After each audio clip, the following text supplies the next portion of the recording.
This is the Nursing Home Abuse Podcast.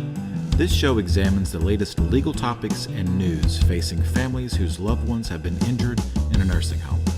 It is hosted by lawyers Rob Schenk and Will Smith of Schenk Smith LLC, a personal injury law firm based in Atlanta, Georgia. Welcome to the show.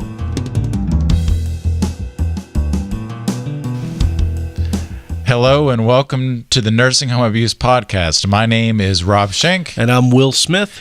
And we are trial attorneys and we practice in the areas of nursing home abuse and neglect in the state of Georgia.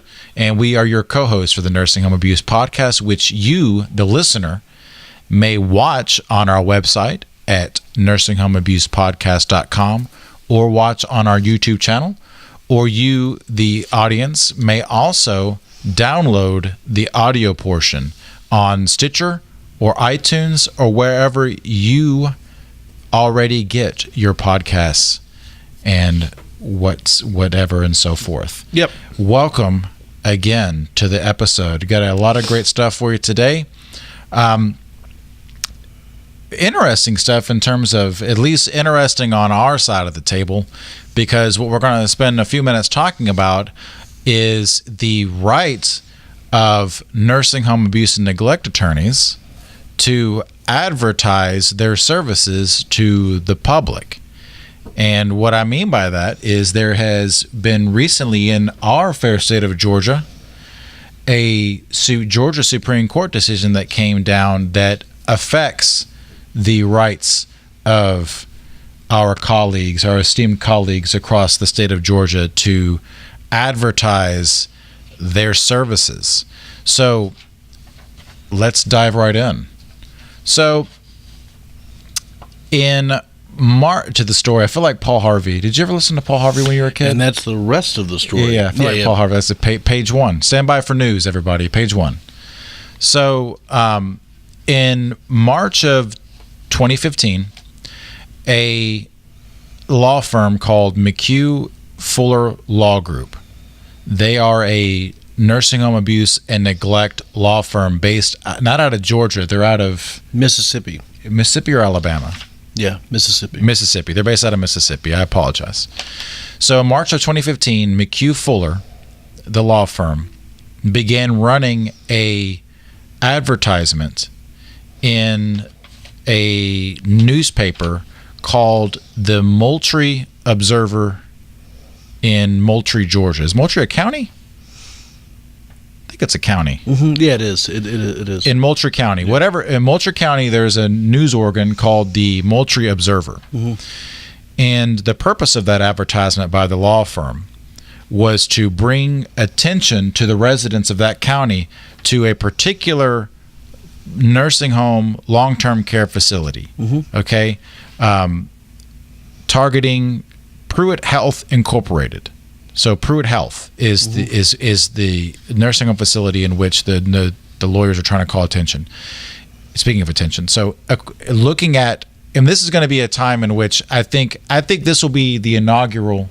I don't know if inaugural is really the right word, but this is going to be the first time on our video podcast short history mm-hmm. in which I will, if you're watching this video podcast, I will put up on the screen the actual advertisement in question. Okay, great. This will be the first time we get a graphic. Yeah. So because I can describe it to you, but if you watch the video podcast, you can actually see what's going on. So in this particular advertisement, we have a picture of what it looks to be the facade of the facility and the sign of the facility of Pruitt Health, or this particular facility owned by Pruitt Health, with the words in large print, "Attention. McHugh Fuller Law Group is currently accepting cases against Pruitt Health Moultrie for resident care-related issues. If you suspect that a loved one was neglected or abused at Pruitt Health Moultrie, call McHugh Fuller today." And then at the bottom it says, "Has your loved one suffered bed sores, broken bones, unexplained injuries, even death? If so, call us at McHugh Fuller." So this advertisement with the graphic that includes the image of a particular location that Pruitt Health owns ran in the Moultrie Observer newspaper mm-hmm. for about a month. So guess what happened, Will? They were sued. That's right. Yeah. So Pruitt Health, so that ran in March, and looks like in late March, so at the end of the month, Pruitt Health filed a 1-count complaint against McHugh Fuller, the law firm, for trademark dilution. And they being Pruitt Health, sought to have the ad taken down. So they were looking for an injunction. Mm-hmm. Okay. In May, the court in Moultrie County, the Superior Court of Moultrie County, had a hearing on the issue of trademark dilution. Mm-hmm. Okay. So what trademark dilution is in Georgia, because this is under the Georgia Dilution Act, this is not federal trademark law or anything, this is Georgia trademark law. Mm-hmm. So what dilution is a count where one person, one entity, uses the trademarks, the trade name, the goodwill of one company in furtherance of the goods and services of another. So, for example, if I'm selling widgets and I say these widgets are great, these widgets are just as good as, Company Z's widgets, I am diluting their trademark because I'm using it to sell my own. Mm-hmm. I'm saying, look how good we are. We're as good as these guys. Mm-hmm. Okay, it's kind of like that. And I think Gene, Gene is flapping his arms in emergency disgust that it's not. Moultrie is actually a city, and it's in Colquitt County.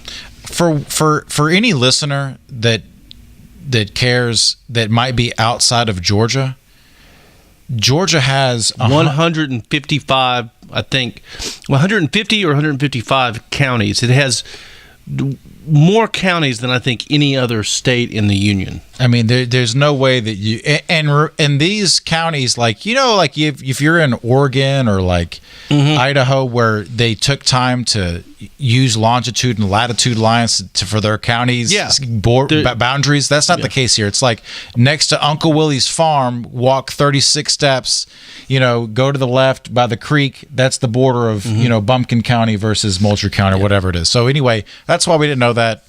Now we know. Knowing is half the battle. We are now at page 2, where we have a lawsuit filed by Pruitt Health against the law firm for trademark dilution account under Georgia trademark law, basically. And just to clarify who Pruitt Health is, they're one of the, if not the largest healthcare company that operates, one of the largest nursing home operators in the Southeast. Pruitt Health is enormous. They have more. I mean, if you have nursing home cases, you have a case against Pruitt Health. Just by statistically speaking, you have to, because they have so many nursing homes. Right. So, the case was filed under a Georgia trademark statute for dilution of trademark. So, dilution of trademark in Georgia means that courts having jurisdiction, therefore shall grant injunctions to enjoin use by another of the same or similar trademark, trade name, label, or form of advertisement if there exists a likelihood of injury to business reputation or dilution of the distinctive quality of the trademark. So, in other words, if a person uses another person's trademark in furtherance of their own goods or services in a bad manner, mm-hmm. that leads you to this lawsuit for dilution of under Georgia trademark law. So in a May hearing, getting to kind of the nuts and bolts of what this law firm is being accused of, it looks like a representative of Pruitt Health, Nick Williams, who is the chief development officer, says to the judge, hey, listen, McHugh Fuller, the ad campaign, by associating Pruitt Health's marks with brightly colored words like death, tarnishes the marks and Pruitt Health's business reputation, noting that hospitals, the major referral source for nursing home patients, had contacted him personally for an explanation. So he's saying that you used a picture of us, you're using the words bed sores, death, broken bones, that kind of thing. You're diluting our trademark. Yeah. You're diluting our trademark. Okay? And so in rebuttal, literally one of the two lawyers in the firm, I'm going to say there's more than two, one of the two named lawyers, partners in the firm, testified this. And it was Fuller, Michael J. Fuller. Fuller explained how his firm uses information from a federal government website, including annual nursing home survey results, staffing levels, and quality measures, to identify facilities that the firm believes are likely to have residents who have been injured through negligence. Fuller testified that since running ads targeting specific Pruitt Health facilities in 2014, McHugh Fuller had received about 200 calls from potential clients, was engaged by roughly 50 clients, and filed about 11 negligence lawsuits against Pruitt Health, alleging that patients had suffered bed sores, broken bones, unexplained injuries, and death. So in other words, it's not like they just decided to randomly put symptoms of abuse onto an advertisement. Yeah. They had researched Pruitt Health, and through federal government websites like the Medicare websites and other rating systems, had discovered that Pruitt Health system, particularly those in this city and within this county, had repeated accusations of these symptoms. Yeah. So I thought that was interesting. In the hearing, the attorney says, "Hey, this is not willy-nilly. We're deciding, this, that, or the other. This is from our experience. This is what's going on." So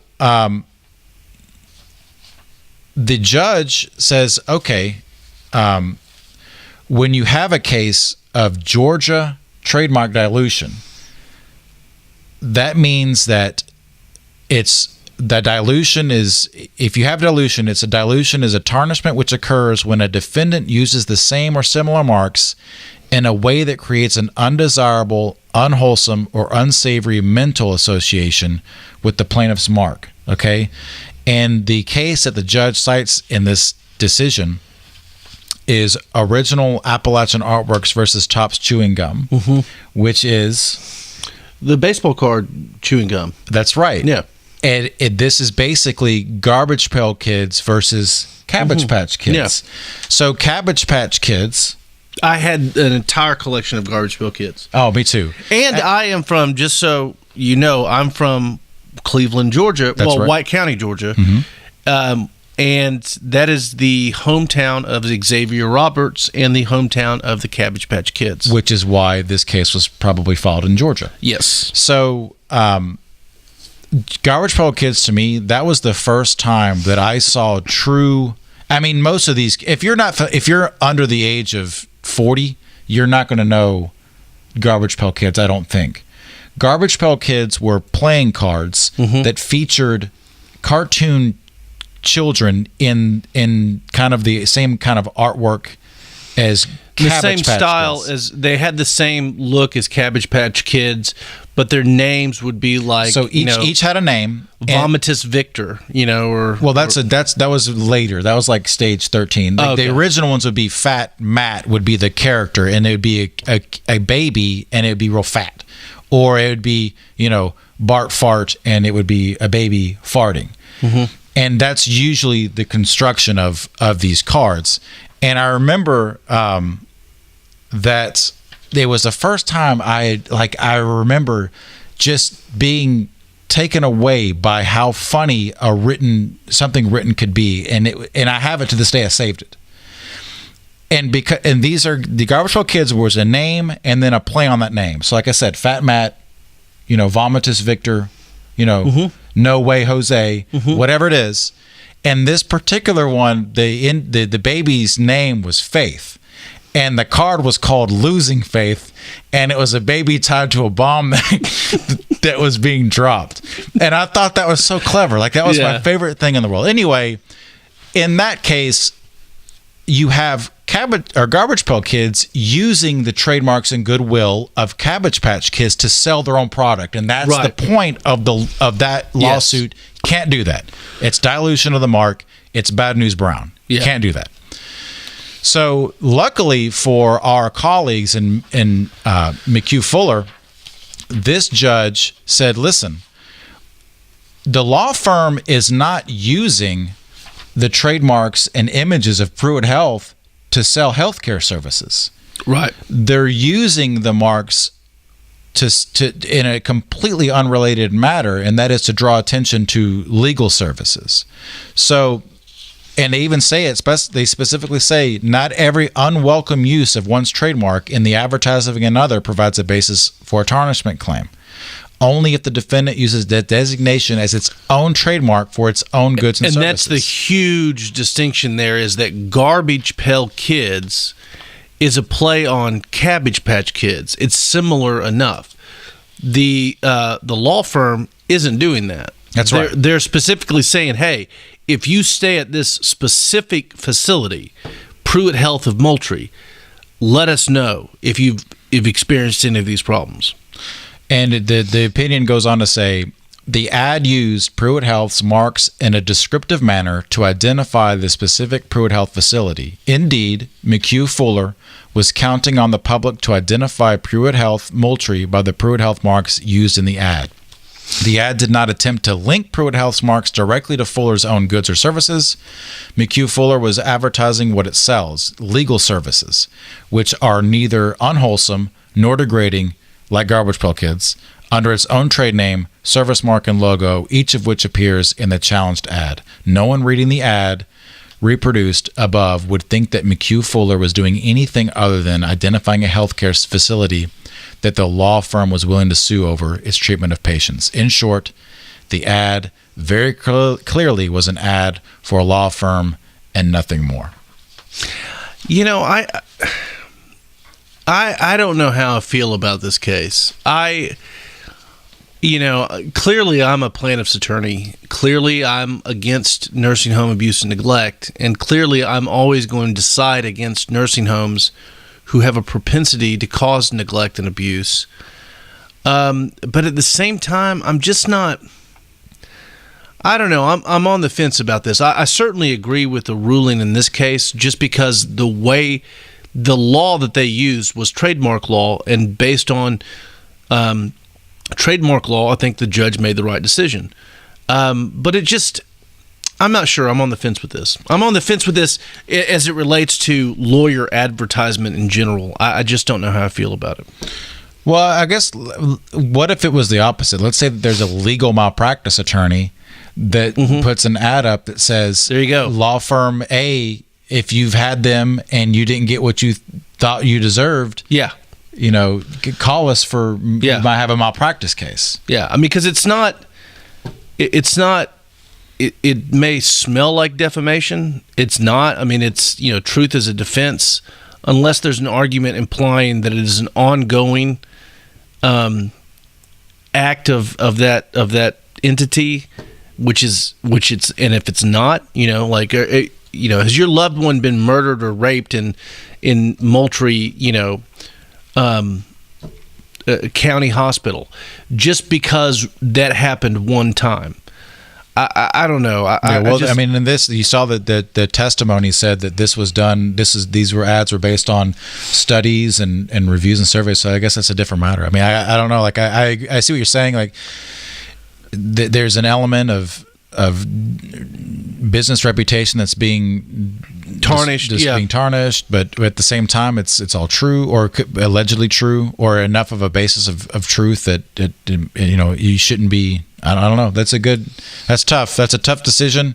But at the same time, as in terms of protecting consumers out there, I'm happy that you're able, at least under Georgia trademark law, the dilution statute, you can target a specific facility with truthful information about potential lawsuits. So that's probably a good thing. Yeah. But speaking of defamation, you brought that up. I actually kind of want to segue into that, and the reason why I do is because of a story that comes to us from Chesapeake, Virginia. We have here 3 certified nursing assistants: Erlene Boone Hill, Angela Beanbon, and Melissa King, saying they were fired after they reported nurses tying 2 residents to wheelchairs. According to these 3 CNAs, they worked the 11 p.m. to 7 a.m. shift at Deep Creek Nursing Home in Chesapeake, Virginia.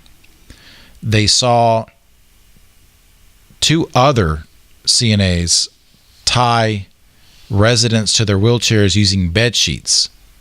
So they would take the bed sheets and tie them around their waist and tie them down to the wheelchairs. They also saw, I think they were using chemical restraints or chemical sedatives as well, but the patients were tied down for 5 to 6 hours. The restraints were used for convenience and discipline, the lawsuit says, and a doctor did not order them.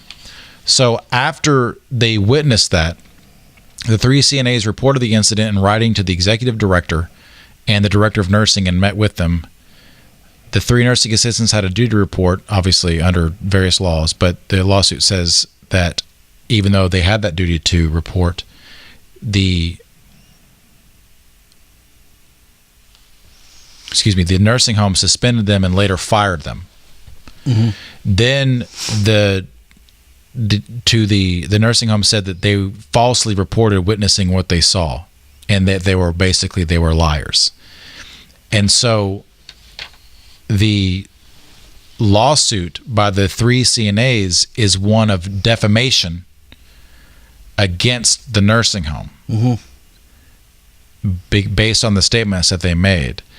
And this is on top of the fact that the nursing home is also being sued for the behavior of the CNAs there, the other CNAs there. So like the lawsuit, this nursing home got sued twice in a row. Basically, one from a abused resident, and the other from these 3 CNAs alleging defamation.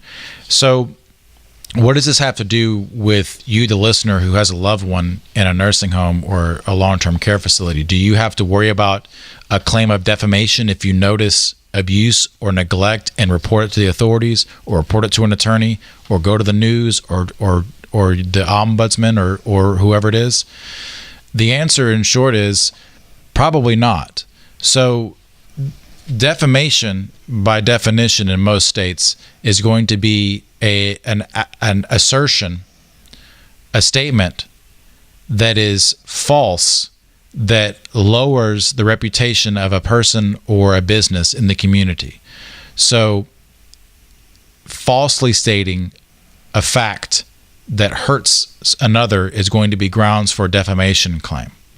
So in this example, if you, the listener or watcher of this podcast, goes to visit your loved one that's in a nursing home or assisted living facility, and you see a bed sore, and you tell people she got a bed sore, it's really bad. The CNAs weren't very helpful to me.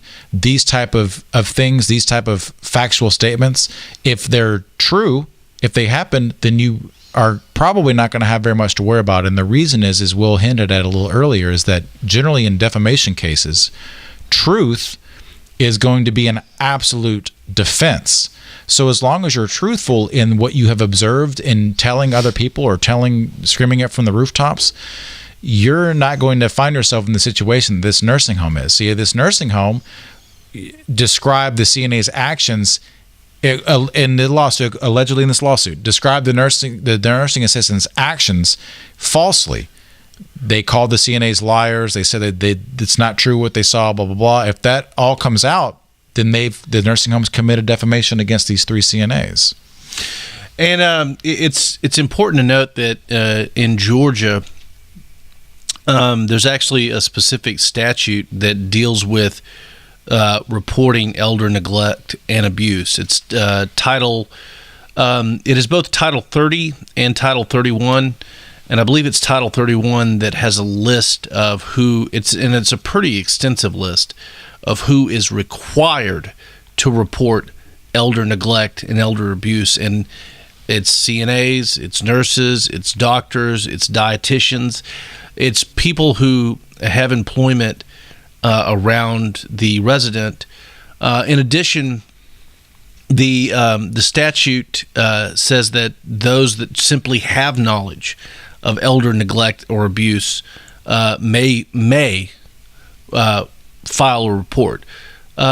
Georgia this is actually a very big deal in Georgia, and it's been changing over the course of the past few years. And this is something we're going to get into more in depth on in an upcoming episode, because the legislature has really been cracking down on elder abuse and neglect in the state of Georgia. The state of Georgia, the Georgia legislature. So the Georgia House has been doing that. But it's interesting that this nursing home chose to go in that direction. Yeah, and that again, what Will is getting into is the requirement to alert authorities to abuse. Yeah, but again, and let me make another reason why I'm saying this is, if there's a fear that you might be causing defamation out there in Georgia, you also have to think about the fact that the failure to report this is a misdemeanor that is punishable by up to 1 year in prison. That's the enforcement mechanism. So, you could have these shady nursing homes that are threatening people, and it puts, that puts them in an awkward position. Well, do I potentially face a misdemeanor charge, or do I fight this nursing home and prove myself right and say, yeah, you guys have been causing this neglect and abuse? Mm-hmm. But as a family member, you're not absolutely required. In Georgia, I mean, this hasn't been heavily litigated, but the statute does say may report. It doesn't say must. But generally speaking, when you call the Department of Community Health, it is anonymous. So if you've got an issue that's going on with your loved one or another one, let's say that you're visiting your mom and you just happen to know that Mr. Johnson's getting mistreated every time you go in there and he doesn't have any family. If you want to call DCH and let them know, it's anonymous. If it turns out not to be true, it's still anonymous. That's right. So at the end of the day, the issue here is that worrying about being sued by a nursing home for defamation for reporting or speaking about the potential neglect of your loved one should not be high on your list of worries. What should be high on your list of worries is the health of your loved one. So, but again, as long as you, the audience member that has a loved one in a nursing home, are adhering to the truth of the matter of what you've seen, or even what's been told to you, then you're going to be mostly, many times, I mean, again, this is not, I mean, facts matter, but you need to be worrying about the health of your loved one versus a potential defamation suit. 100% of the time. If you notice neglect or abuse, tell on them. 100% of the time. Yeah. Is it possible you could be sued for defamation? Sure.